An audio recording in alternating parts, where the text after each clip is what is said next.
안녕하세요. 오늘도 모비시네 영화방의 특집 책방송이 되겠습니다. 특집 중에 책방송이 유독 많은데 그거는 제가 책을 많이 읽어서 그래요. 오늘은 특집 방송에서는 처음으로 나오는 우리 영화방 정규 방송 때는 누렁이로 나오죠? 그죠? 네, 누렁이에요. 네, 누렁이님과 책 이야기를 할 텐데 얼마 전에 이 책을 누렁이님이 저한테 선물로 보내주셨어요. 무려 택배로. 그쵸. 네, 택배로. 위화라는 중국 작가의 인생이 되겠습니다. 왜 이 책을 선물해줬어요? 제가 유아 작가의 팬이기도 한데 그 중에서 제일 감명 깊게 본 책이 인생이었거든요. 네. 그래서 너도 한번 인생을 느껴봐라. 나도 인생을 좀 배울 필요가 있다 해서. 네. 장난이고 이게 진짜 제가 제일 좋아하는 책, 탑3에 드는 책이라 좋은 거 같이 나눠야지 해가지고 네, 보내드렸습니다. 네, 탑3에 든다 했는데 다른 두 개는 뭡니까? 그만둔 싱어는 누가 다 먹었을까? 박완서님. 네. 그리고 그 사이 정말 거기 있었을까? 박완서님. 박완서 씨 빠구나. 저는 한 작가 좋아하면 계속 그것만 봐요. 그래서 책장 보면은 작가별로 이렇게 분류돼 있어요. 박완서, 김애란, 정유정, 뭐 김 기사님 별로 안 좋아하는 왜 내가 안 좋아한다고 생각해요? 위하 이렇게 있고 김현수, 뭐 김영하 이렇게 있어요. 덕후처럼 이렇게. 네. 그게 제 낙이에요. 그렇군요. 그럼 위화 작가의 다른 소설은 어떤 게 있어요? 허상갈매역인 제7일, 제3인류 뭐지? 그 재앙은 피할 수 없다. 그리고 스펠집도 있어요. 뭐더라? 갑자기 생각 안 나. 빛보다 사람이 멋이게 하다. 스펠집이 있어요. 네. 주로 영화로 나온 게 벌써 두 개나 있네요. 한국에서 허상관매열기도 나왔었고 네. 중국에서 왜요? 그거 별로였어요? 전 정말 하정우를 진짜 좋아하는데 네. 진짜 그건 못 보겠더라고요. 그러니까 저는 그걸 영화 한다고 했을 때 네. 이거는 100% 못 살린다라고 정말 확신을 했어요. 왜요? 이 허상관매역이나 인생이나 위화 책의 대부분은 중국 근현대사를 빼놓고 얘기할 수가 없는 건데 네. 그걸 이제 한국식으로 바꿨잖아요. 네. 한국식도 아니지 무슨 제3? 제3세로 바뀌었는데 그 주인공의 행동이나 뭐 멘트나 이런 재미있는 요소나 감동적인 요소를 절대 못 살릴 거 생각했어요. 그거는 역사의 굴곡진 그 상황과 맞물려져야지 더 찰진 재미가 있는 건데 위화 작품은 네. 그렇게 생각을 하고 있었어요. 본인은 그 중국의 근현대사에 대해서 좀 어느 정도 압니까? 전 그래서 위화 때문에 위화 책을 읽고 중국 소설도 있고 위화가 수필집에 네. 그러니까 뭐 그 중국 근현대사에 대한 거를 쓴 게 있어요. 네. 그래서 뭐 위화 덕분에 뭐 찾아보기도 하고 자세히는 모르죠 물론. 네. 저도 이거 영화로 허상관매열기는 안 봤어요. 네. 워낙 망작일 것 같았어요. 맞아요. 하주원 씨 나오는 영화 중에 좋은 게 별로 없더라고요. 유독 저 하주원 씨 되게 예쁘다고 생각하고 좋다고 생각하지만 하주원 씨가 영화를 찍었을 때 좀 피하는 경향이 있습니다. 경험칙상으로. 그런데 위화의 소설을 원작으로 했던 영화 한 편을 제가 봤더라고요. 저는 위화 소설인지 몰랐는데 장혜모 감독의 인생이라는 작품을 봤어요. 공리 씨가 아마 주연했나 그럴 텐데 정말 제 좋게 봤었던 영화거든요. 네, 근데 그게 위화의 소설이다라고 해서 좀 놀랐습니다. 근데 그게 한 10년 정도 전에 봤어요. 이 소설을 이렇게 10년 전에 봤는데 막상 전혀 저는 영화랑 연관성을 못 느꼈거든요. 오래되기도 했고. 근데 알고 보니까 많이 바꿨더라고요, 영화가. 네, 소설 속에서 죽는 인물들을 좀 살리고 네, 맞아, 그런 식으로 했다고 기억이 납니다. 네. 그렇구나. 아무튼 이 책에 대한 이야기, 인생에 대한 이야기 본격적으로 이야기를 해보도록 하겠습니다. 네. 네, 누렁이님 그럼 책 소개해 주실까요? 네.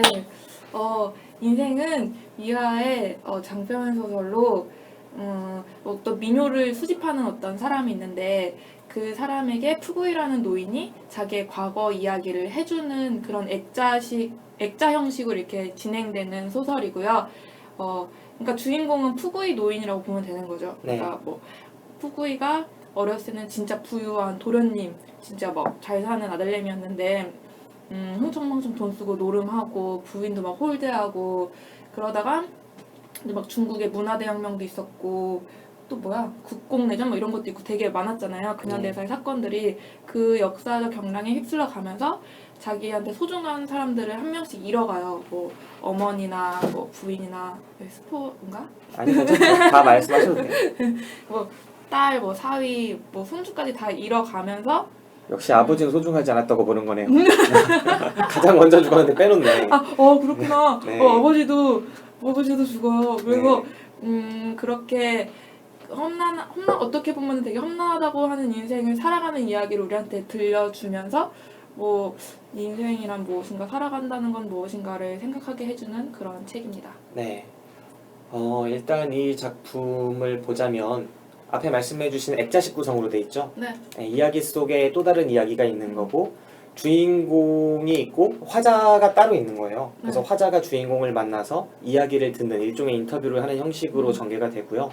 가장 기본적인 형식이지만 이런 식으로 쓰여진 소설들을 보면 왠지 멋스럽다는 느낌이 들어요. 네, 좀 현실적이라는 느낌은 좀 떨어지는 부분도 있지만 이런 경우에 좀 우리가 일상적으로 접하기 어렵거나 놀라운 얘기를 들어도 그렇게 놀랍지 않고 잘 듣게 되는 것 같아요.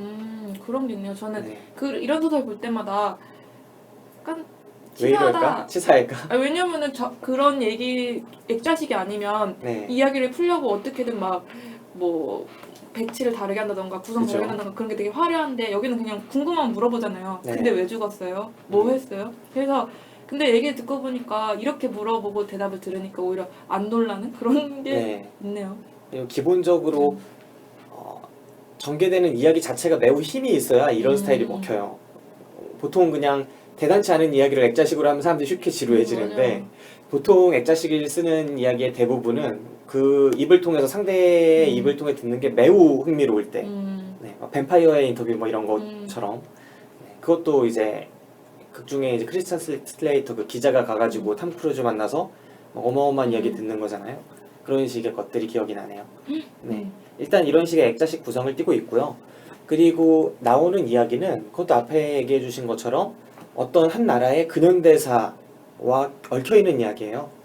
경랑의 역사가 지나가는데 그 역사를 살아낸 한 사람이 겪은 이야기입니다.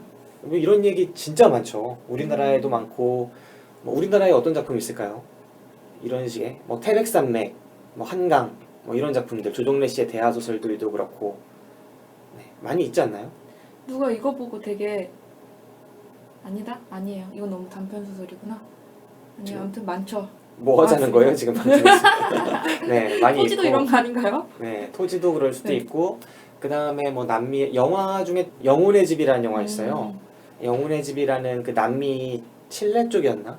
아무튼 그 남미의 어느 나라의 근현대사를 다룬 또 작품이 있고 보통 이런 대하 소설 느낌의 작품들은 주로 영화화가 많이 되는 경향이 있습니다.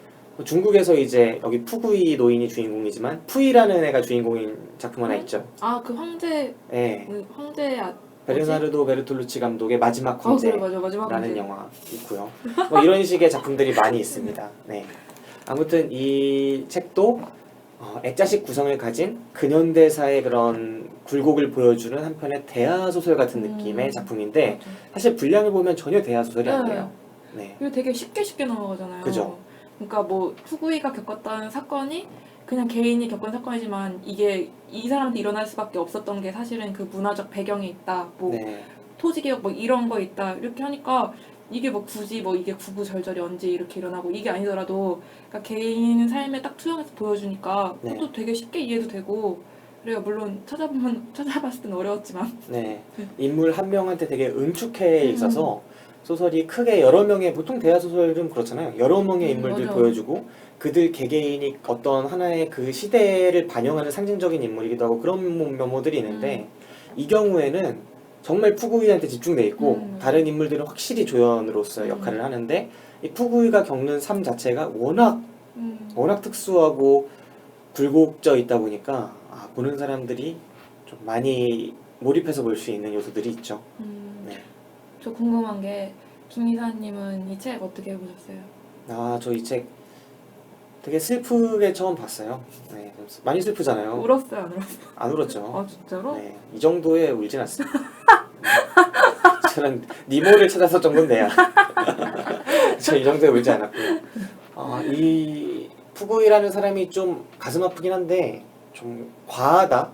그가 겪는 삶의 굴곡들이 좀 저한테는 과하다라는 느낌이 있었고 공감이 된다기보다는 어느 순간 정말 액자 밖에서 보는 듯한 느낌이 들었어요. 그래서 크게 슬프게 보진 않았어요. 그렇구나. 네.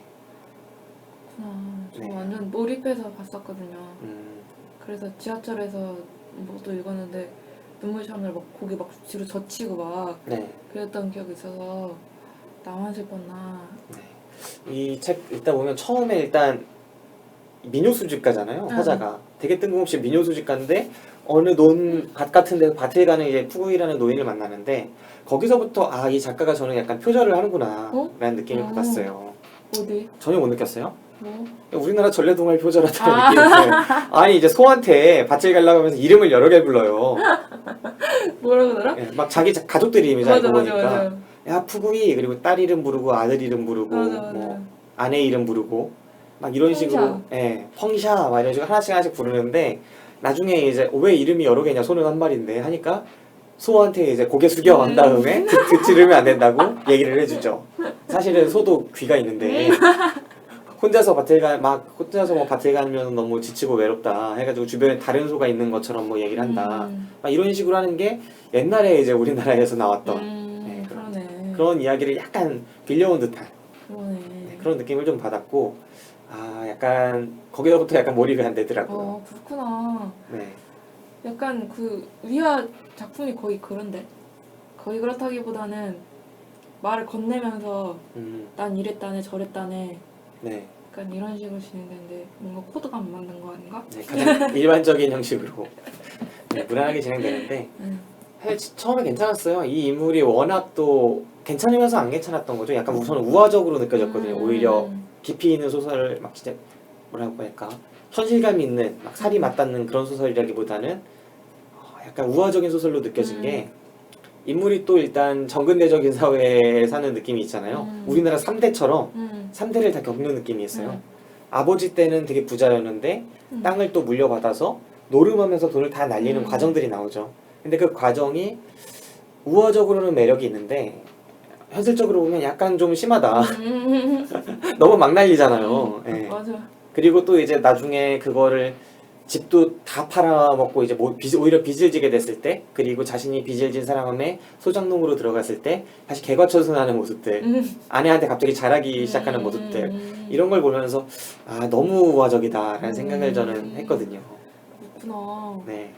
저는 근데 그게 우화적이란 물론 약간 좀 과장된 면도 있는데 재미가 있더라고요. 왜냐면은 내일이 아니어서 그런 걸 수도 있지만 그렇게 하고서 꼭 이렇게 막 되게 위아 특유의 재치로 이렇게 마무리해주잖아요.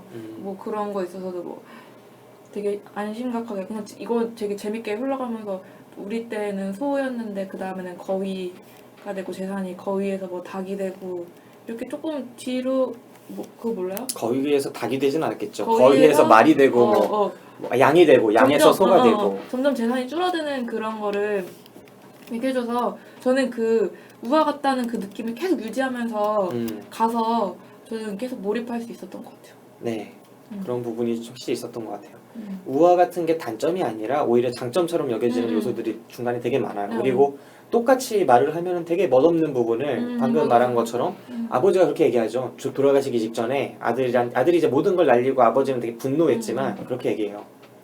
우리 집이 처음에 부자가 된 게 맨 처음에 닭을 길렀는데 닭이 뭐 개가 되고 개가 양이 되고 양이 말이 되고 뭐 말이 소가 되고 뭐 이런 식이 되더라. 그래서 우린 부자가 됐다. 근데 내 대에 이르러서 말이 양이 되고 맞아. 양이 뭐가 개가 되고 이렇게 되더니 지금은 네 대에 이르러선 개가 닭이 되고 이제 그 닭조차 없어질 지경이 됐다. 하지만 뭐 우리는 처음에 닭만 가지고 있었던 걸 뭐 기억하자 뭐 이런 식으로 이야기를 풀어나가는 게 이게 되게 똑같은 말도 되게 멋스럽게 소설적으로 풀어내는 멋이 있는 거죠. 맞아. 네, 그리고 중간에 아버지가 계속 얘한테 괴롭히다가 자식이 이제 나가서 이제 도박으로 다 날렸을 때는 정말 상처가 되고 막 그러잖아요. 근데 그거를 별로 이제 처음엔 두들겨 패려고만 하다가 나중에 이제 이걸 갚긴 갚아야 되니까 집을 다 저당 잡히고 논밭 다 저당 잡혀서 그 돈으로 바꾸죠. 근데 그 돈을 그냥 은화로 바꾸면 될 텐데 동전으로 바꿔요. 그래서 어마어마하게 무겁게 해서 애한테 지고 가라고 하죠. 푸구이한테. 그래서 푸구이가 그걸 갚으러 이제 지고 가면서 그걸 깨달아요. 아, 왜 아버지가 이걸 굳이 동전으로 바꿨는지. 돈을 벌기가 어렵다는 걸 그때 알았다네. 이런 식으로 얘기를 하잖아요. 그런 장면들이 똑같은 말도 되게 멋스럽게 한다. 그리고 우리가 맞아요. 다 아는 교훈이지만 뻔한 교훈이지만 뭔가 생각할 지점들을 준다. 맞아. 네. 그리고 우화 같아서 더 가슴에 와닿는 것들이 있습니다. 근데 제가 이거 예전에 봤거든요. 네. 예전에 봤는데 그때랑 지금이랑 상황이 되게 다르잖아요. 네. 예전에 진짜 너무 뭐 뿌리다가 너무 힘들고 그때는 이게 진짜 이게 거의 운명에 순응하는 게 되게 많잖아요. 뭐 예컨대 손자가 아들이 죽었을 때도 네. 막 짜증내는 게 아니라 너무 막 체념한 듯이 네. 인생 진짜 뭐 달가는 사람처럼 그 수혈해준 사람한테 넌 나한테 뭐 생명 하나 빚졌다 이런 식으로 하고 말잖아요. 네. 근데 그때는 진짜 뭐 이 사람한테 왜 이런 것만 일어나지? 왜 자꾸 순응하지? 그래서 그런 생각이 되게 많이 들었거든요. 근데 제가 여기 책 이거 팟캐스트 하려고 다시 한번 훑어보면서 상황이 뻥쳐요? 바뀌어서 왜 펑치를 안 보고 봤어요, 왔잖아요. 봤어요. 진짜로 진짜 그래요? 봤지. 근데 너무 살짝 봐서 문제지.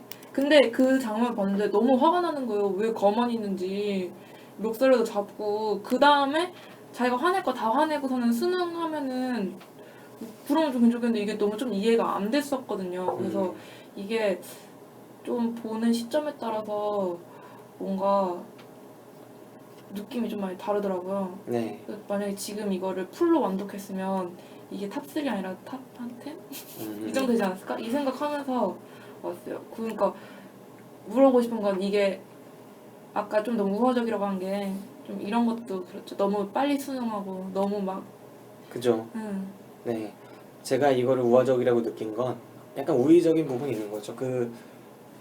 이 주인공인 푸구이의 삶은 결국 이 중국의 근현대사 이전에 자신의 삶 자체만으로 봐도 계속 주변의 것들을 잃어가고 처음에는 모든 재산을 날리고 그 다음에는 아버지가 돌아가시고 어머니가 돌아가시고 아내가 죽고 그 다음에 아내가 죽기 전에는 정말 아꼈던 아들과 딸이 먼저 죽어요. 기대를 건 순서대로 죽어요. 이 사람한테 가장 중요하고 도움이 될 수 있는 순서대로 죽죠. 어떻게 보면. 푸구이가 모든 걸 잃었을 때 가장 의지가 될 법한 아버지가 돌아가시고 그 다음에는 어머니가 돌아가시고 그다음 가장 기대를 걸었던 아들, 딸까지도 이제 다른 집에 어떻게 팔아서라도 아들한테 모든 걸 걸려고 했었는데 그 아들이 어이없게 또 죽어요. 그 다음에는 딸이 또 죽죠. 딸이 이제 가장 행복한 순간에 또 딸이 어이없게 죽어버려요. 그리고 나서는 아내가 죽고 또 사위, 딸들 통해서 얻었던 사위도 죽고 사위가 죽고 나서 마지막 남은 손자도 죽죠. 그러니까 이 푸구이의 삶은 모든 주변에 자기가 가장 가치 있고 자기가 가장 의지했고 가장 희망을 걸고 그런 것들이 모든 걸 다 날리는 것들의 드라마예요. 네, 맨 처음에 돈을 날리고 그다음 하나하나 잃어버리는. 근데 그걸 하나하나 잃어가면서 이 사람의 삶에서 느껴지는 것들이 그게 막 좌절과 절망과 이런 것들이 아니라 잃고 났는데 오히려 인생이 새옹짐하고 정말 집착하면서 보내는데 사실 보내니까 뭐 그냥 다 다음 삶이 이어지더라. 사라지더라. 아내를 그렇게 사랑했지만 죽고 나니까 또 내 삶이 있고 그냥 아내의 기억으로 남는 거고 계속 어떻게든 사라지더라. 사라지는 게 인생이더라. 이런 약간 달관과 그런 초연의 자세인데 우리가 이 달관과 초연의 자세를 읽을 때 우화적으로 읽으면 그럴듯하지만 드라마로서 좀 가까이 점점 들어갈수록 좀 아닌데 좀 더 부딪혀볼 법도 한데 좀 더 처절한 게 인생일 수 있을 것 같은데 하는 생각이 든다는 거죠. 맞아요. 네. 네, 그때 이거 처음 읽었을 때 달관했었나 봐요. 지금 뭔가 누구 멱살이라도 잡아야 되니까 왜 이러고 살아 왜 푸구이 씨 약간 그런 느낌이 들어서 조금 느낌이 새롭더라고요. 내가 이거를 되게 좋게 보고 이때는 그냥 이렇게 이어진 삶 자체가 다 되게 소중하니까 그 작은 거에 좀 의미 두고 이랬던 것 같아요. 네. 근데 느낌이 좀 달라서 신기하고 그랬어요. 네, 일단 푸구이의 삶을 살펴보면 처음에 그 지역에 제일 가는 부자예요. 성 안이 있고 이제 성 바깥에 이제 가난한 이제 농촌들이 있는 거죠. 성 안 사람은 아닌데 그 농촌에서는 제일 가는 부자입니다. 손꼽히는 부자고 그 부잣집에서는 이제 마을로 성으로 나갈 때는 막 마을 사람들이 다 알 정도로 누구네 집안 아저씨 성 안으로 나간다 이런 걸 다 알 정도의 집안이에요. 근데 이 주인공인 푸구이라는 애가 어렸을 때 서당 선생님이 그랬대요. 얘는 싹수가 노라니까 집안 다 말아먹을 음. 거다. 아버지한테 그랬다는데 어쨌든 얘가 이제 크고 나니까 정말 집안 말아먹는 놈으로 성장을 하죠. 위아래도 없고 서당 선생님한테도 뭐 막말하고 그냥 어렸을 때부터 이제 기생집 출입을 하는 거죠. 그리고 기생집에 가서 돈을 갖고 처음엔 가는데 나중에는 이제 다 걸어놔요 거기다가. 우리 집 얼마나 부잔지를 그 집 이제 성 안에 노는 기생집 사람들이 다 아니까 자기 집 재산을 막 걸어놓고 놀기 시작하는 거죠. 근데 여자만 좋아했으면 되는데 그게 아니라 도박에 손을 대면서 점점 돈을 크게 날리기 시작하고 그 도박도 이제 나중에 진짜 한탕을 할 줄 아는 놈이 들어오면서 제대로 다 뜯기게 되는 네 그냥 호구인 거죠. 호구 잡히는 겁니다. 그래서 아버지도 모르는 채로 이 푸구이가 집안의 재산을 모두 다 날리는데 전 여기서도 사실은 약간 우화적이라고 느꼈어요. 왜냐하면 아버지가 모를 리가 없거든요. 아버지도 어느 정도 돈을 날려본 사람이고 성 안에 모르는 사람밖에 없는 것도 아니면 어린 자식이 그렇게 하고 다니는데 뒷조사를 안 했을 리가 없다. 이렇게까지 많이 날리는 줄 몰랐겠죠. 네. 아무튼 어느 순간 푸구이가 집에 와가지고 아버지 제가 이제 어머니 집에 있는 걸 다 날렸습니다. 제가 우리 집을 말아먹었습니다. 했을 때 정말 집이 말아먹어지는 그런 이제 위기를 한번 겪어요. 그리고 그러면서 중간에 이제 결혼도 했고 아이도 있지만 계속 기생집에 다니면서 장인어른도 만나는 에피소드도 있죠. 기생집의 카운터에서 이제 계산할 때 장인어른도 거기 가서 같이 노는 거야. 노는데 거기 이제 기생한테 엎혀가지고 자기가 장인어른 반갑다고 그래가지고 장인어른 얼굴이 정말 빨겠다. 예, 그런 얘기들이 나오죠. 그때 임신한 부인도 때리지 않나요? 그때쯤? 아 그래요? 임신한 부인 때리는 대목이 나와요? 아닌가? 때리지 않아요? 그래서 좀 기억이 하나도 안 나네요. 그래서 그거. 아닌가? 그래서 개가천선한 게 되게 드라마틱하게 느껴졌군요. 마지막에는 완전히 그 부인에 대한 그림이 그게 다르잖아요. 네. 그래서 이랬던 놈이 그랬던 기억이 나는데 아무튼 그랬죠. 네. 저는 사람이 쉽게 안 변한다고 생각하는데 이 소설 속 푸구이는 정말 많이 변해요. 맞아요. 네, 그렇게 개 같은 놈이었다가 나중에는 모든 걸 다 날리고 어떻게든 살아야겠으니까 그 자기한테 모든 걸 빼앗아간 그 사람을 찾아가잖아요. 네, 근데 그 사람이 이제 자기 집도 사고 자기 돈밭을 다 사는 거죠. 자기한테 얻은 돈으로. 그래가지고 그 사람을 찾아가서 부탁을 했더니 가장 좋은 땅 5묘를 줘서 그 땅을 바탕으로 이제 농사를 짓죠. 네. 근데 이 삶이 그래서 이제 농사를 짓고 소장으로 열심히 해서 어떻게든 집안을 건사하는 체계로 나아가는 게 아니에요. 말 그대로 이 푸구이는 이 모든 걸 다 겪습니다. 맞아. 갑자기 어이없는 이벤트가 발생해서 진짜 네. 군대에 끌려가죠. 전쟁 나가잖아요. 네. 이 전쟁 나가는 것도 되게 웃겨요. 갑자기 어머니가 어느 날 아프셔가지고 아내가 어렵게 모아놓은 돈을 꺼내서 이제 의원한테 가라. 그래서 의원을 부르러 갔다가 정말 재수없게 어떤 이벤트에 휘말려서 군대에 국민당 맞나요? 몰라요. 네. 국민당인가? 아무튼 거기에 장제스가 이끄는 그 당에 끌려가는 겁니다. 군대에. 그래가지고 말도 안 되게 전쟁에 참전해서 진짜 어이없는 이벤트들을 겪고 어렵게 목숨을 부지해서 공산당한테 구출돼서 포로로 잡혀서 어렵게 집에 돌아오고 보니 어머니는 돌아가시고 그렇더라. 그리고 얼마 안 가서 공산당이 이제 중국을 다시 먹어서 땅이 다 몰수되고 지주들은 죽게 되는 상황에 처하는 거죠. 맞아요. 그래서 자신한테 노름빚을 안겼던 그 사람이 오히려 대신 끌려가서 죽고 그 사람이 죽기 전에 푸구이한테 푸구이 너 때문에 내가 죽는다. 너 대신 죽는다라고 하더라. 네, 인생이 진짜 새옹지마로 흘러가는 거잖아요. 네.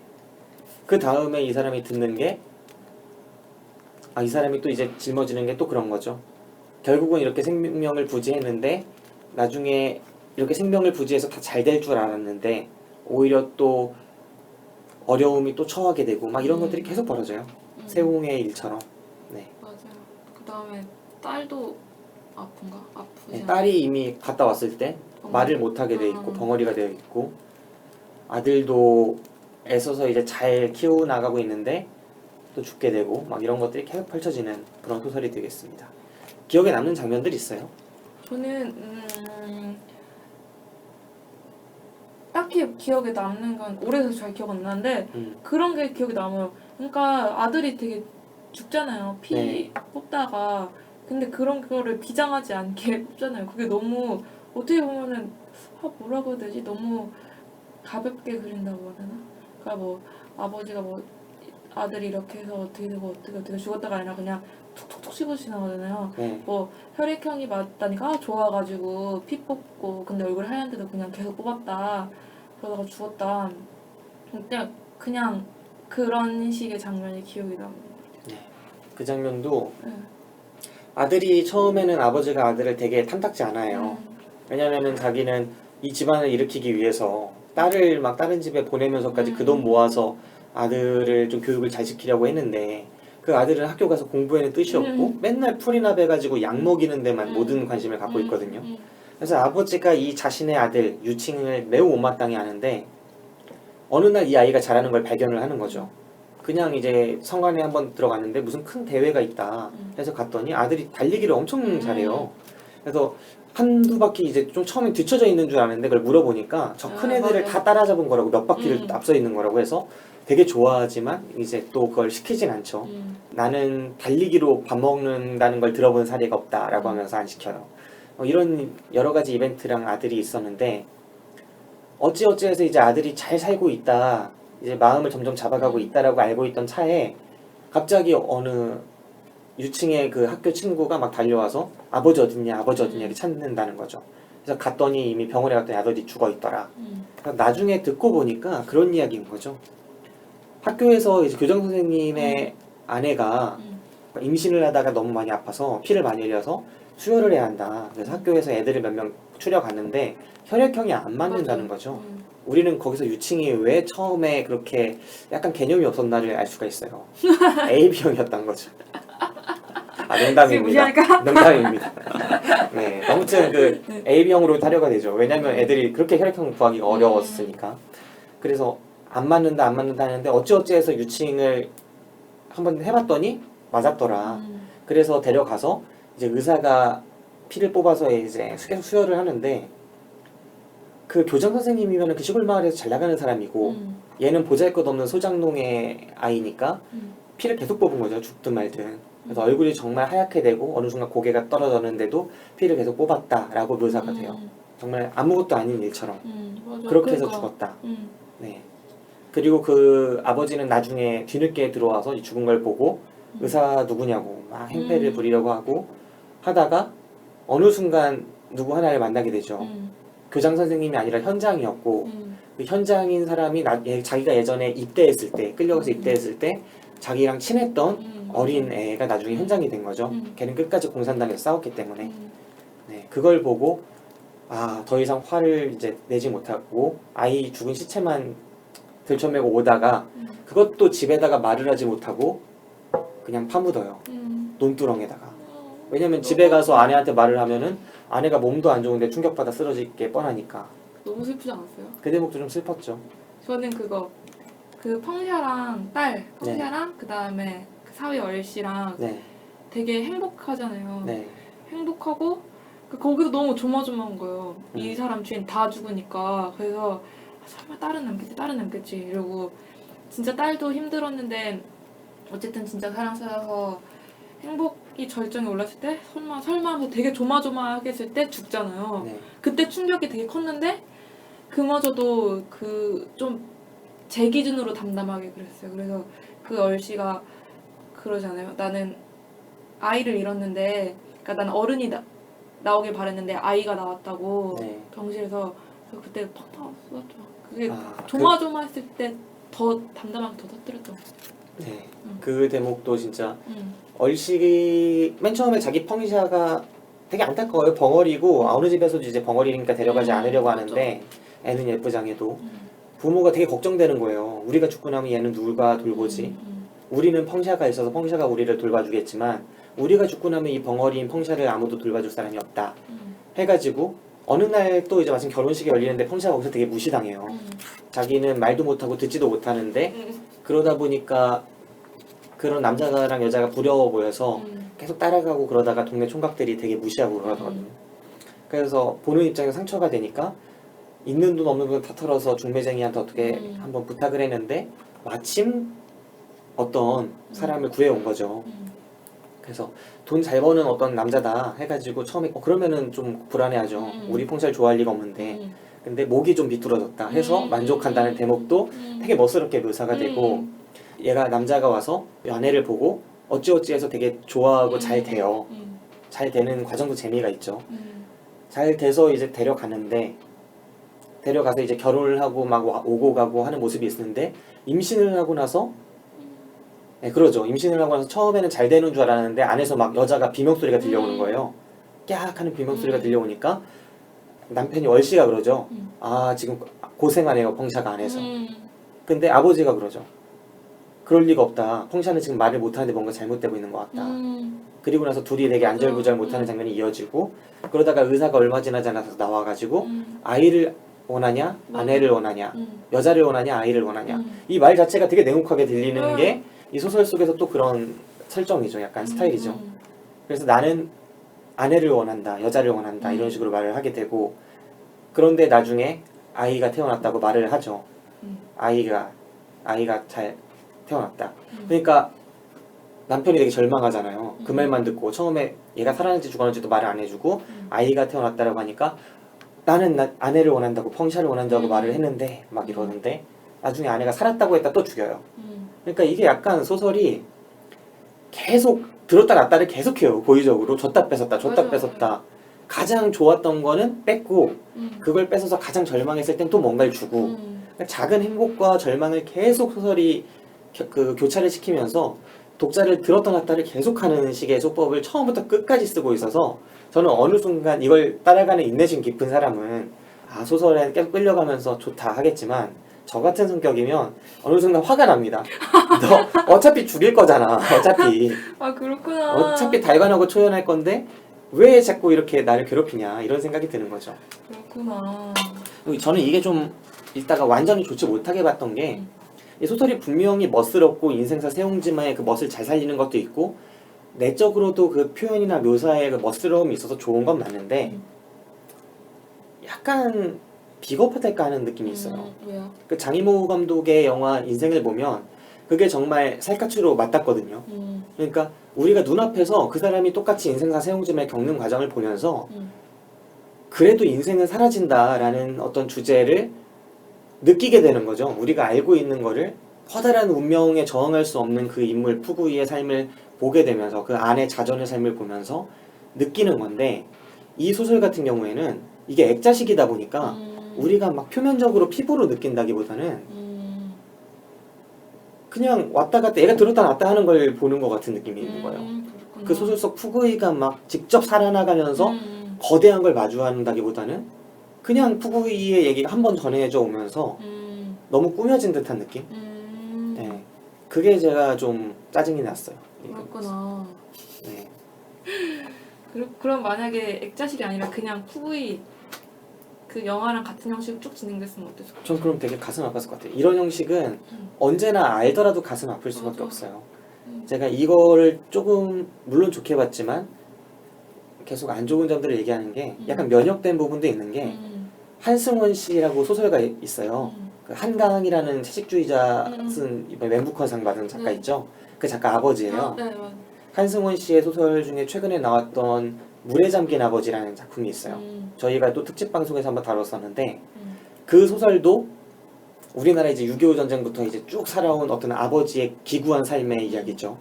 그 아버지의 자식들을 다 살아있고 아내도 살고 결국 다 살지만 어쨌든 이 아버지는 모든 걸 잃어서 처절하게 살아서 이 자식과 가족들을 지탱하는 이야기예요.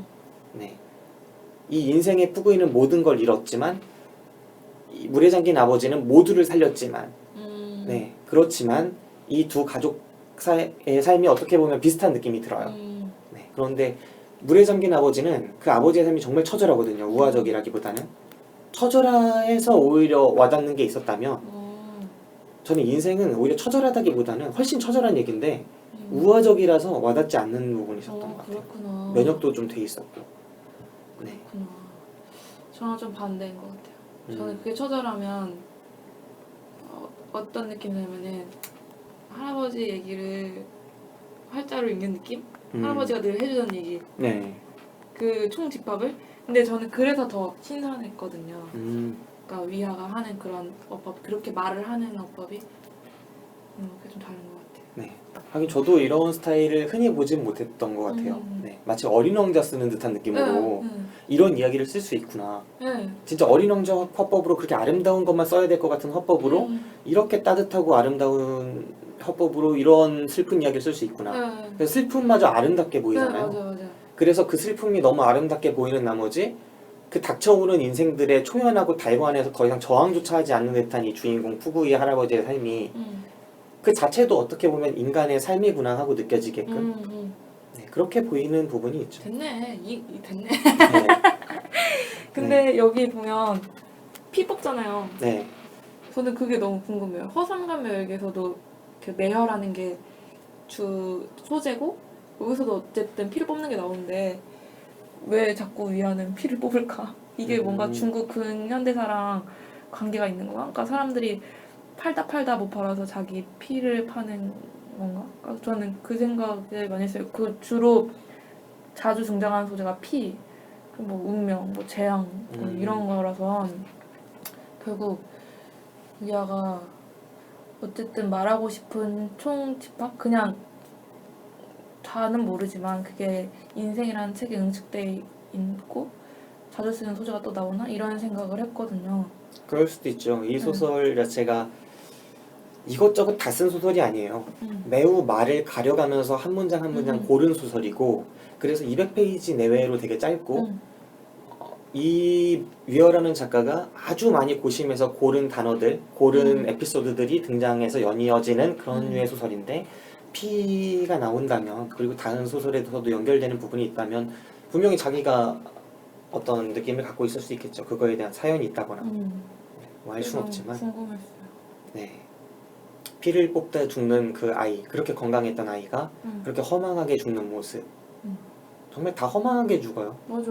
아내도 허망하고 손주가 콩 먹다 죽잖아요. 네, 송주는 이제 콩 많이 삶고 가서 그 많이 삶은 콩 먹다 죽고 그러니까 그리고 그 펑샤는 애 낳다 죽고 다 어이없게 죽어요. 그 얼씨 그 사위도 진짜 어이없게 죽고 시멘트에 깔려 죽잖아요.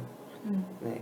그러니까 정말 어이없게 죽는데 제명대로 사는 거는 이제 자기인 푸구이 그 사이에 주인공은 끝까지 살더라. 가장 원죄가 큰 사람인데. 네.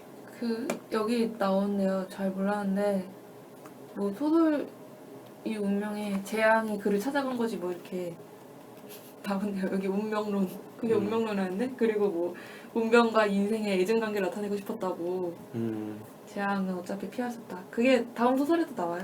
소설 그래요? 제목이에요. 재앙은 피할 수 없다. 음. 있다가? 없다 같은데? 네. 조금씩 연결된 지점이 있는 것 같아요. 네. 이 소설 정말 살아간다는 게 뭔지 그거에 대해서 위와의 생각을 보여주는 소설이었던 것 같습니다. 네.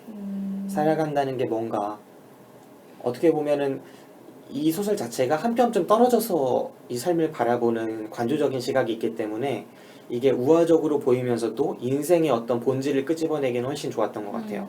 그거를 좀 더 가까이 다가가서 봤으면 우리가 그 삶의 처절함이나 훨씬 더 눈물 흘리고 뭐 즐거울 땐 함께 즐겁고 이걸 볼 수 있었겠지만 한 걸음 떨어져서 우화적으로 마치 삶을 단일관한 듯이 이 위워라는 작가가 보고 있잖아요. 그렇기 때문에 오히려 더 우리의 인생이 무엇인지에 대해서 더 생각해 볼 수 있는, 더 관조할 수 있는 작품이 되지 않았나 생각되고 저는 그래서 약간 위화에 근본적으로 이 위화한테 빡침이 있어요. 이 위화라는 작가가 되게 잘난 맛에 사는 작가라는 느낌이 들더라고요. 그러니까 저는 이 한 걸음 떨어져서 인생을 관조하지만 이 통찰이 저는 대단하다고 생각하지 않거든요. 대단하다고 생각하지 않는데도 자기가 모든 걸 다 안다라는 생각하는 게 있는 것 같아요. 중국에 쌓여있는 그 세옹지마와 여러 가지 고사들과 그거에 기반한 소설 위에서 또 이 대화적인 그런 소설 속에서 인생은 이거다라고 펼치는 그 젊은 작가가 다 아는 듯한 그래서 어디서 느꼈냐면 처음에 작가의 말 거기에 그렇게 써 있어요. 앞에 나는 삶의 어떤 정수화를 이 소설에 담았다고 생각한다. 아 진짜로? 그런 말 했어요? 그런 말이 있어요. 저자의 말에 그러니까 이 삶의 진짜 정수를 이 작품에 담았다고 생각한다. 근데 그걸 이런 식으로 표현해요. 어떤 되게 위대한 것들이 있다고 먼저 어떤 위대하고 되게 삶의 정수에 가까운 것들이 있다고 생각한다. 그리고 내가 쓴 이 소설이 바로 그런 종류의 거라고 생각한다. 이렇게 쓰는데 좀 그걸 읽는 순간 이건 분명히 그걸 담고 있지 않고 그 근처의 거를 담고 있을 거고 흉내낸 거를 아마도 이 작가가 자기가 그렇게 뛰어나다고 착각하고 있을 거라고 생각되는데 한 중반까지 읽으면서 저는 약간 감동을 좀 하면서 읽었거든요. 그래서 어쩌면은 진짜 이 작가는 되게 위대한 작가고 이 소설은 되게 위대한 소설일 수도 있겠구나 하면서 읽었는데 어느 순간 이후로 약간 그 방식이 보이더라고요. 이 위화라는 작가가 정말 삶에 대해서 어떤 통찰을 갖고 되게 이걸 훌륭하게 이 작품에 반영했다기보다는 어떤 방식을 아는 거죠. 계속 들었다 놨다의 방식을 알고 이 방식을 통해서 인생이란 결국 살아나가는 거야. 인생 뭐 별거 없어. 그냥 살아나가는 거야. 그 사는 것 자체가 인생이야. 라는 말 한마디로 표현될 수 있는 걸 담아낸 게 아닌가. 저도 좀 비슷하게 느낀 게 전 되게 좋아하거든요. 근데 아까 김 기사님이 했던 것처럼 슬픈 걸 되게 아름답게 그리잖아요. 네. 그래서 이 뒤에 띠지인가 뒤에 보면 오정희 작가가 그래서 누추한 삶도 뭐라 그러더라? 누추한 삶도 아름답다 뭐 그렇게 얘기해요. 근데 그렇게 이야기하는 건 좋아하는데 어느 순간 비슷한 걸 느꼈냐면 저는 좀 늦게 오나 봐요. 그래서 위화 작품을 차례차례 읽는데 거의 세 번째 작품쯤에서 또 들었다 놨다 해. 그러니까 그 방식에 대해서 조금 그 익숙한 게 전달되면서 그 책까지 딱 읽고 그리고 한동안 안 읽었어요. 위화 작가. 근데 또 이제 그걸 잊었을 때쯤 다시 다른 책을 시작했거든요. 위화 작가를. 그래서 그 아까 얘기한 서문에서 보고 확 왔다는 그 느낌이 저도 뭔지는 조금 알 것 같아요. 저도 제 7일인가 그거 보면서 세 번째 책이었거든요. 그거 보면서 좀 느꼈거든요. 그건 심지어 2권이에요. 1, 2권. 그래서 그 억지로 읽었던 기억이 좀 있네요. 제 생각에는 이 인생이라는 작품은 100페이지만 더 길었어도 상당히 힘들었을 작품이 될 수 있었을 것 같아요. 네. 그럼에도 불구하고 이 책 자체가 좋냐, 그러니까 얼마나 괜찮느냐 하면은 저는 무조건 추천할 수 있는 작품이에요. 네, 이 정도의 이야기를 되게 주제의식을 잘 전달했고 그 수법도 되게 멋스럽고 워낙 매력적이에요. 읽다 보면은 맞아요. 어떻게 하면 슬픔을 이렇게 아름답게 전달할 수 있을까. 저는 이게 사실이라고 생각하지 않아요. 기본적으로 저의 입장은 슬픔은 슬픈 거고 절망은 절망이고 처절한 건 처절한 건데 이 사람이 쓰는 작품에서는 저는 시간이 지나도 그렇다고 생각해요. 어떤 슬픔은 잊혀지지 않고 조금씩 씻겨나갈지라도 슬픔이 슬픔인 건 변하지 않고 고통이 고통인 건 변하지 않는데 이 소설 속에서는 슬픔도 삶이 되고 고통도 삶이 돼요. 그래서 어느 순간 기쁨도 삶이 되고 모든 게 다 같아져서 별로 그렇게 큰 의미가 없어져 버린 듯한 느낌을 받을 때가 있어요. 저는 그게 조금 아쉬웠지만 그래도 이 작품은 충분히 읽을만 하고 매력도 있다. 승부의 지점도 여러 개가 있다. 라고 생각합니다. 저는 이 책이랑 사람아라는 책이 있거든요. 네. 다이홍이 지은 건데 신영복 교수님이 번역한 거예요. 네. 근데 이거랑 같이 봐도 좋을 것 같아요. 약간 이거는 되게 우화적이잖아요. 인생은. 근데 사람아는 그냥 사람을 딱 가운데 놓고 덜 우화적이거든요. 그러니까 여기도 문화대혁명 아마 문화대혁명 맞을 거예요. 문화대혁명을 그 배경으로 하는 건데 좀 비슷한 시기가 겹치는데 조금 전혀 다른 결을 느낄 수 있는. 비슷한 시기 문화대혁명을 배경으로 한 작품이 되게 많은가 봐요. 중국에는 확실히. 아무래도 이게 되게 큰 충격적인 사건이었으니까 그렇겠죠. 여기 위아 수필에도 나오거든요. 산문집에도 이게 중국인들한테는 어떤 의미고 그래서 6월 32일이 없잖아요. 네. 근데 그게 문화대혁명에 관련한 운운식으로 얘기하면서 그거에 관한 얘기를 되게 많이 써요. 그리고 그거에 관한 소설도 되게 작품도 좀 많은 것 같고 근데 저는 그래서 인생이나 화성간 매력이나 비슷한 그 시기가 겹칠 때 이거랑 같이 봤었던 기억이 있거든요. 그러니까 너무 툭툭 치고 지나가고 그냥 인물에서 치중돼서 궁금해서 이거를 좀 더 봤던 기억이 있어요. 그래서 같이 비교해서 봐도 좋을 것 같다는 생각 들어요. 네. 저도 비교해서 읽어볼 작품을 꼽자면 앞에 말씀드린 우리나라의 한승원 작가의 물에 젖은 아버지 그것도 똑같은 아버지의 이야기고 이것도 아버지의 이야기잖아요. 한국과 중국의 아버지의 이야기면서 공통적으로 가족에 대한 이야기이기도 하고 그 아버지가 가족을 바라보고 어떻게든 꾸려가는 모습들에 대한 이야기이기도 하고 비슷해요. 어떤 경랑을 살아온 한 아버지가 가족을 부지하기 위해서 어떻게 했는지 그리고 그 주인공이 삶을 어떻게 바라보게 되는지에 대한 이야기예요. 아까 말씀드린 그 물에 젖은 아버지 같은 경우에는 가장으로서의 그런 것들이 크게 나온다면 비애가 이 작품 인생의 경우엔 삶에 대해서 좀 더 다른 주목하고 있다는 점에서 차이가 있죠. 그럼에도 불구하고 한국과 중국의 소설 그리고 또 노작가들의 그러니까 좀 이 소설을 쓴 위어하는 별로 노작가는 아닐지 몰라도 젊은 작가에 속하겠지만 어쨌든 그런 작가들의 그런 자신의 어떤 생각이 삶에 대한 생각들이 많이 묻어나는 작품들이라 참고해보면 좋을 것 같고요. 그 다음에 또 중국 소설 자체가 그런 작품들이 많은 것 같아요. 우리가 지나온 한 시대 전에 지나온 과거의 것을 되게 애틋하게 되살리는 맞아. 작품들이 많은 것 같아요.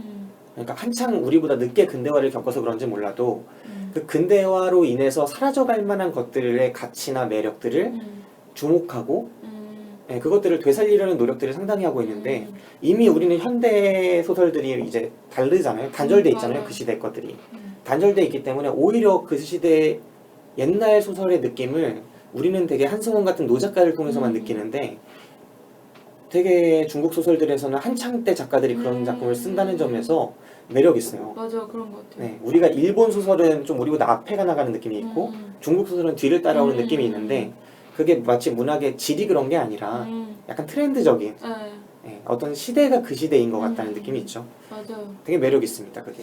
생각해보니까 진짜 그러네요. 우리가 교과서에 나왔던 현대소설 그때 시대 배경이 지금 위아가 한참 쓰는 50년대? 네. 그때쯤이랑 겹치고 지금 그거를 되게 보고 싶어도 요즘 작가는 안 쓰지 않나? 네, 그러니까 막 우리나라에 김영하 같은 작가가 갑자기 6.25 전쟁을 배경으로 해서 한 가정의 삶을 그린 되게 사람들이 이상하게 생각할 거 아니에요. 네, 그게 약간 차이점인 것 같아요. 제가 하나 더 책을 소개해드리면 제가 중국 현대소설 작가들의 책은 별로 안 읽었던 것 같아요. 고전은 많이 읽어도. 근데 얼마 전에 류전윈이라는 작가가 있어요. 류전윈이라는 작가의 만마디를 대신하는 말 한마디 만마디를 대신하는 말 한마디라는 소설을 읽었는데요. 이 소설도 중국의 어떤 문학에 대해서 새롭게 생각하게 되는 계기가 됐던 것 같아요. 모든 면에서 만족하진 않았지만 네, 봐야겠네요. 네, 어떤 멀리서 보면은 더없이 평범하고 가까이서 보면 한없이 특별한 네, 이 인생이라는 작품도 그렇잖아요. 그런 삶을 다룬 작품이지 않았나 네, 그런 생각을 해봅니다. 이거 읽어봐야겠다. 전 중국 소설 읽고 중국 소설이나 중국 소설 읽고 중국에 대해서 되게 많이 찾아봤거든요. 네. 그러니까 되게 호기심이 많이 들고 그래서 중국 드라마도 보고 네, 근데 이 소설만큼 뭔가 되게 컴팩트하게 잘 다룬 건 없는 것 같아요. 이것도 봐야겠다. 네, 그렇습니다. 자, 지금 책 여러 권 소개해드렸고요. 오늘 다룬 그 중심이 된 주인공이 된 소설은 위화의 인생이 되겠습니다. 네, 그렇습니다. 자, 마지막으로 이 소설 총평 한마디만 딱 하고 끝낼까요? 이 총평이요? 네, 김 기사님 먼저? 네, 저는 위화의 인생, 위화의 인생. 저는 예전에 영화 인생을 보고 제가 적어놨던 짤막한 문장이 있더라고요. 그걸 찾아보니까 이렇게 써놨었어요. 웃고 울며 살다. 삶은 흉터를 새기고 흉은 후회를 남긴다. 오. 그래도 살아간다. 오. 그것이 인생이라고 영화는 이야기한다. 이렇게 썼었어요. 멋있다. 장이모우 감독이 연출하고 공리가 주연했던 영화 인생을 보고 이렇게 썼었는데 저는 영화를 보고 10년이 흘러서 제목도 같은 그 원작 소설을 읽고 이렇게 보고 나니까 그 감상이 똑같더라고요. 네, 영화를 봤을 때랑 영화는 주인공 푸구이뿐만 아니라 아내인 그 자전도 살렸죠. 그리고 자전이 손자까지 살렸어요. 그래서 이 할아버지와 할머니 부부가 손자를 데리고 어떤 희망을 남겨둔 거죠. 자식들은 다 잃었지만. 그러니까 훨씬 가까이서 다뤄서 더 처절함에도 불구하고 희망은 더 남겨뒀던 영화라면 이 소설은 모두를 죽이는 우화적으로 훨씬 더 형식적으로는 훨씬 더 희망차고 뭔가 아름다운 것 같은 느낌이 나지만 실상 그 푸구이는 주변의 모든 걸 다 잃었거든요. 근데 소설과 영화가 차이가 있음에도 불구하고 그걸 보고 받은 느낌이 같다는 거. 저는 그게 이 위화를 칭찬하는 게 아니에요. 장애물을 칭찬하는 겁니다. 장애우가 다른 형식으로 희망까지 심어주면서도 주제의식을 똑같이 남겨두는 게 대단한 솜씨라고 생각하거든요. 그러니까 보통 원작에 그대로 따라가 자신 없으면 그대로 따라가잖아요. 근데 이 감독 자체가 그 당시에도 이미 명성이 있을 수 있는 소설 자체를 차용해서 원작을 영화로 만들면서 모든 게 죽어서 오히려 주제의식이 구현되는 소설을 영화화하면서 두 명이나 핵심 인물들을 살려요. 대단한데? 그런데도 주제를 똑같은 느낌으로 전달하고 있다는 게 대단하다고 느껴지면서 이 말을 전달해드리고 싶더라고요. 웃고 울며 살다. 삶은 흉터를 생기고 흉은 또 후회를 남기지만 그래도 살아가게 되고 그게 인생이라고 이 소설도 이야기하고 있다. 네. 근데 저는 이런 삶을 살고 싶지 않다. 네. 저라면 아버지가 이제 소를 물려주고 소가 안 돼서 양이라도 물려줬다면 그 양 갖고 살고 싶다. 나는 양을 굳이 소로 키우려는 욕심도 부리지 않겠다. 네. 나도 양으로 롱런하겠다. 롱런하겠다. 네, 그렇게 요즘에 그 교육부에 이제 미친놈 하나 떴다고 뉴스 나오잖아요. 네, 모든 인간은 또 개돼지다. 혹시 나간... 그냥 난 1%로 이렇게 어떻게든 내 양을 소로 키워보겠다. 이런 생각을 갖고 있잖아요. 아니다. 우리는 그냥 각자 소는 소대로, 개는 개대로, 돼지는 양은 돼지대로. 근데 소라 돼지 사이, 뭐 양 사이에 우열이 없는 그런 삶을 살아갑시다. 네.